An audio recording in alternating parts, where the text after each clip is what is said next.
Hey Empress, it's the girl Lex, and welcome back to another episode of Chatting with Lex. If it's your first time watching, welcome to the family and welcome to my channel. My name is Alexis Alima, and I'm a life and empowerment coach helping single mothers conquer motherhood and life. Go ahead, click that subscribe button and that notification bell so you're always notified when I upload a brand new video. And remember, give this video a thumbs up and share this video with a friend. Let's encourage as many single mothers as possible today. Now, there are several things that can cause mothers to be stressed and overwhelmed. Especially if you're a single mother, a victim mindset can easily take over if you're constantly listening to the negative stereotypes of single motherhood. So what are some of the things that causes mothers to be stressed out and overwhelmed, and how do we overcome them? Well, get your pen and paper ready for these crown jewels I'm going to share in this episode, and keep watching. First cause of mommy stress is the lack of time management. There are so many things that you need to complete for your home, for your children, and for yourself, whether it's going to the grocery store, doctor's appointments, cooking meals, working a 9 to 5, or running or building a business. Some days you may feel stretched so thin that you can barely think straight, or you can barely keep your eyes open.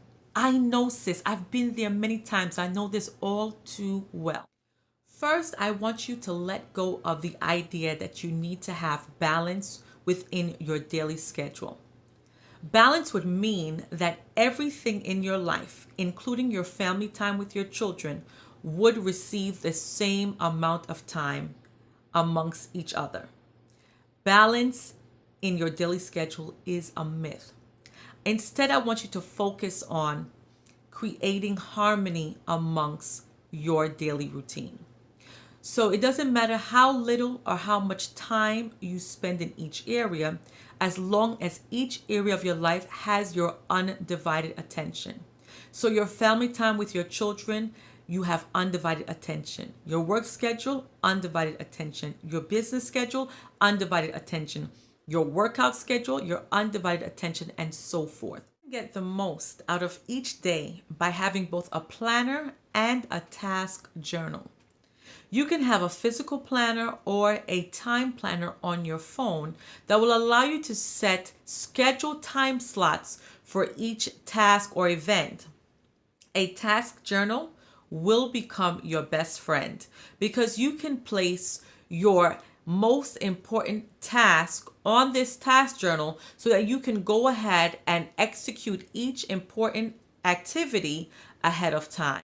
Another cause of mommy stress is when we have so many things on our minds.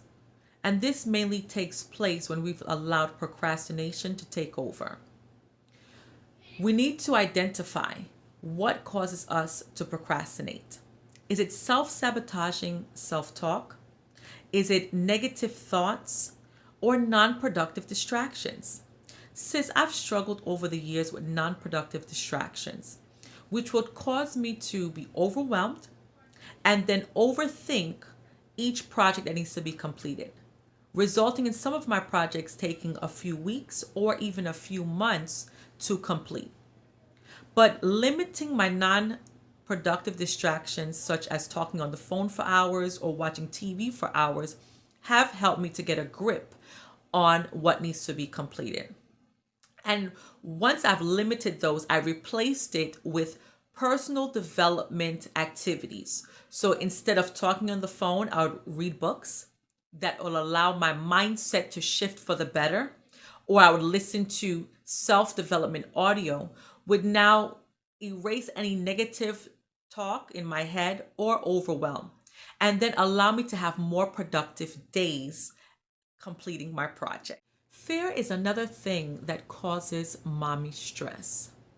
We begin to fear that we don't have what it takes to raise our children alone.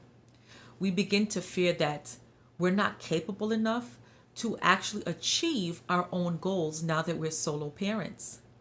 We even begin to fear, what are others thinking about us?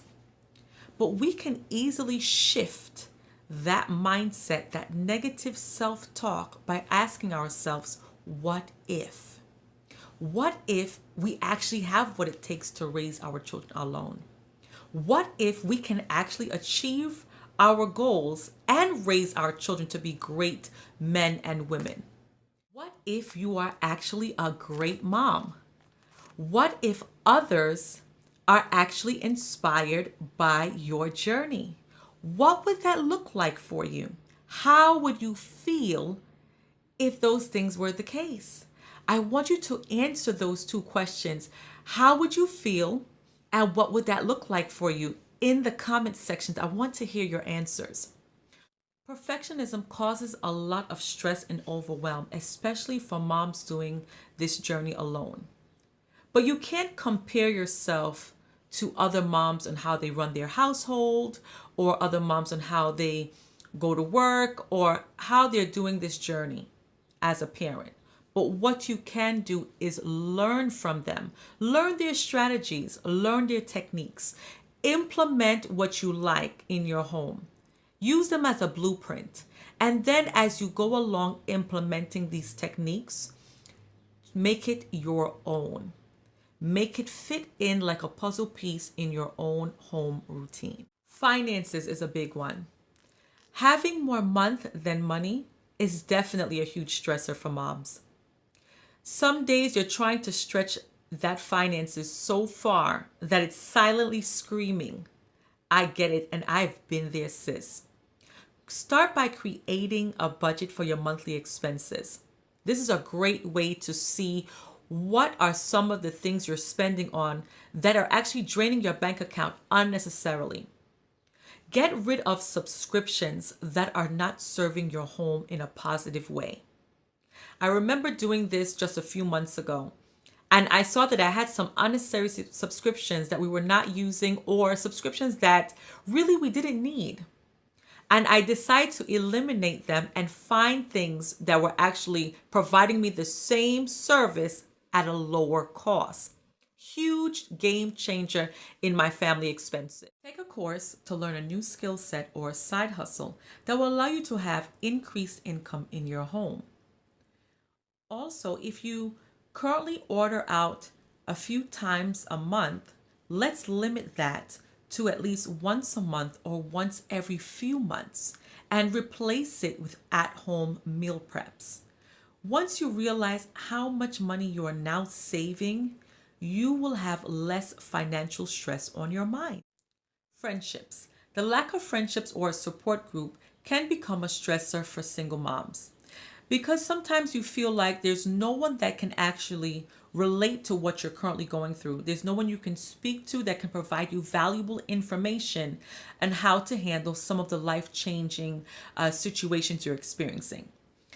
Not a problem. Research mommy groups, whether it's for single moms or moms overall, that actually share some of your same interests. Whether it's a book club, whether it's working out in the park or working out at a fitness group, whether it's learning a new course, whatever it is that interests you, you can do either the class online or the social network group online. But I prefer you go out there and actually interact with these individuals and make new friends and have fun. This will be a game changer for you, because now you have a group of women who are all moms supporting each other, encouraging each other, and sharing some of the same interests. You may feel awkward at first because you don't know these individuals, but after a few times, you will make great friends. The morning rush is a huge stressor for us as single moms. Now, I am guilty of this morning rush. I have experienced it many times before. Now, the morning rush tends to happen when we've left things undone, or we didn't get a good night's rest, or we got up too late in the day. So how do I have smoother mornings? The first thing is that I make sure I pack my children's school lunches as soon as we arrive home from me picking them up from school. You can also prepare their school lunches during your breaks if you currently work from home. Another thing is I iron out 3 to 5 outfits for both myself and the children for the upcoming week during my downtime, whether on the weekend or in between my breaks at home, when I'm working on business or working on other projects. If you currently work from home, you can do that between your lunch breaks or your short 15-minute breaks. However your breaks are implemented, go ahead and use that time to implement some of these strategies. Another thing is workout. Now you can do a workout that is fun for you, whether it's a dancing workout, whether it's a walking workout, whether it's a HIIT workout if you like more intensive exercise. Take that time to strengthen your body and also re-energize your body. This will give you more energy to have things done during the day. This will also allow you to have a good night's rest. And sit in silence. Take time to sit in silence to hear from the Holy Spirit. Journal the thoughts that come to your mind. Journal what the Holy Spirit is saying to you so you know what you need to be doing as a mom and a woman of God. Now, it's your girl Lex, and this has been another episode of Chatting with Lex, where I help single mothers conquer motherhood and life. You do not have to take this journey alone, sis. Let's take this journey together. If you have not already subscribed to this channel, go ahead and subscribe. If you're not currently following me on social media, what are you waiting for? Go ahead and follow me on my social media platforms. I will link them in the description box below. And also subscribe to my email list. There will be special content where you and I can communicate whenever there are things taking place. You'll be the first to know. I look forward to seeing each and every one of you in the next episode. Talk to you soon. Bye-bye.